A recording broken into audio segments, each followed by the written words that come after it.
Neste vídeo, veremos um indicador de desempenho da produção em relação aos preços de venda. Saudações a todos!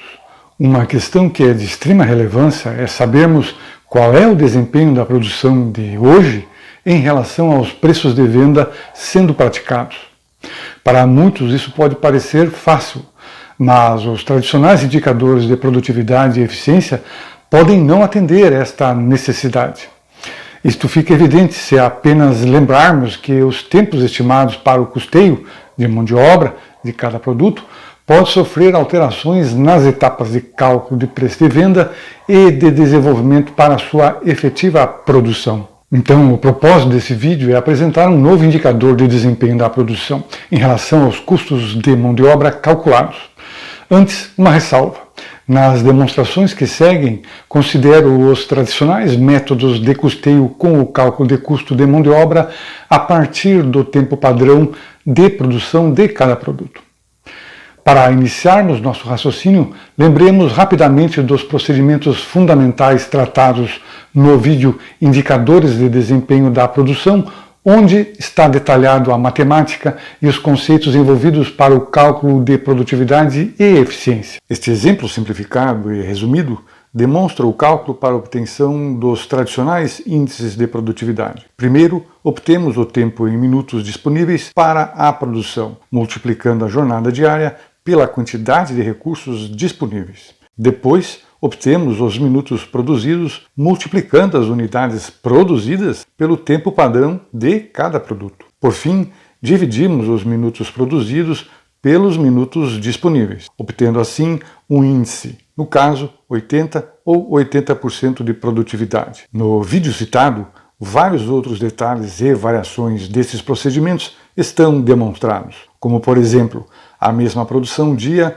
porém em produtos com diferentes tempos padrão, resultando em diferentes índices de produtividade e eficiência. Para a definição do custo da mão de obra, os tempos padrão de cada produto são corrigidos pelos índices de eficiência planejados. Por exemplo, aqui o tempo padrão, aqui o índice de eficiência planejado para cálculo de custo. Dividindo-se o tempo padrão pelo índice percentual da eficiência, obtém-se o tempo para custeio, que, a partir desse ponto, deve interagir com o custo minuto ou outro meio de rateio previamente definido. Porém, o que quero enfatizar é que, desde a criação de produtos até a sua efetiva produção, pode ocorrer que os tempos que definem os custos de mão de obra e os preços de venda sofram alterações para mais ou para menos, em decorrência de alguma modificação de operações. Durante este intervalo, os preços de venda, em muitos casos, já foram definidos nas etapas de criação e início de desenvolvimento, informados aos clientes para disparar vendas. Isto não deveria ocorrer,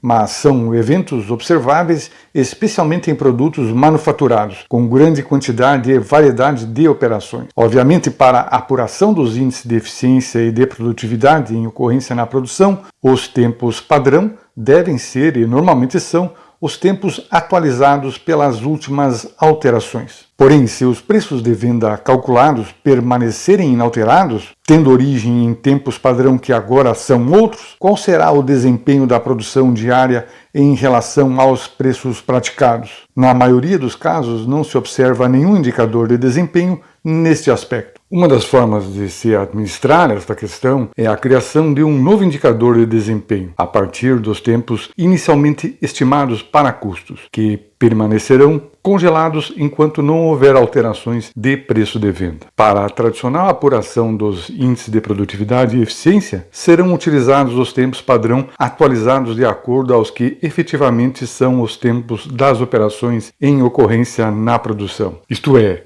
devem existir dois campos específicos para lançar estes tempos discriminadamente a cada produto. Com esta compreensão, podemos agora ver a prática da geração de um índice de desempenho da produção em ocorrência em relação aos preços de venda praticados, enfatizando os custos de mão de obra calculados na apuração dos preços de venda.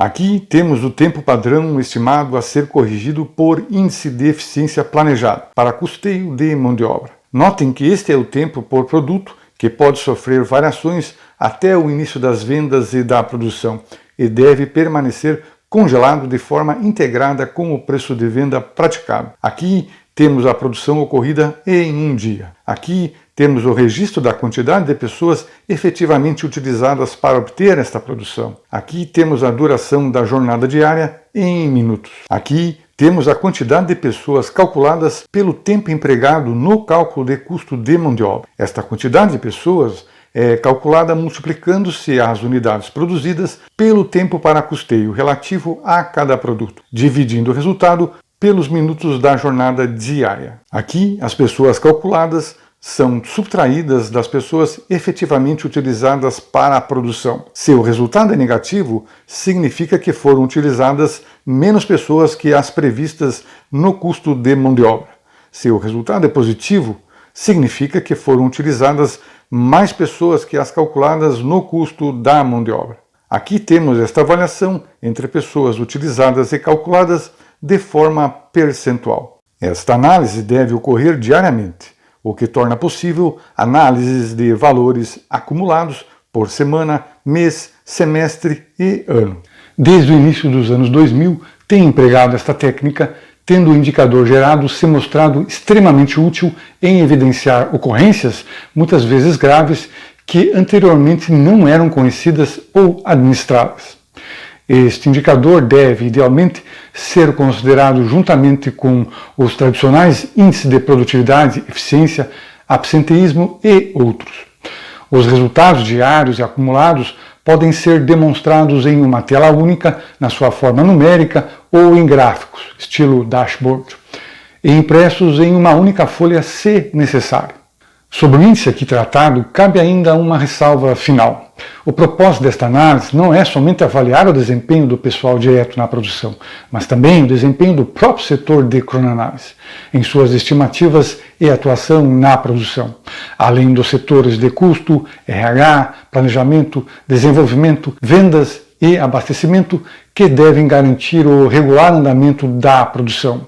Isto é, as responsabilidades pelos níveis de desempenho demonstrados é de todos na empresa. Sucesso a todos!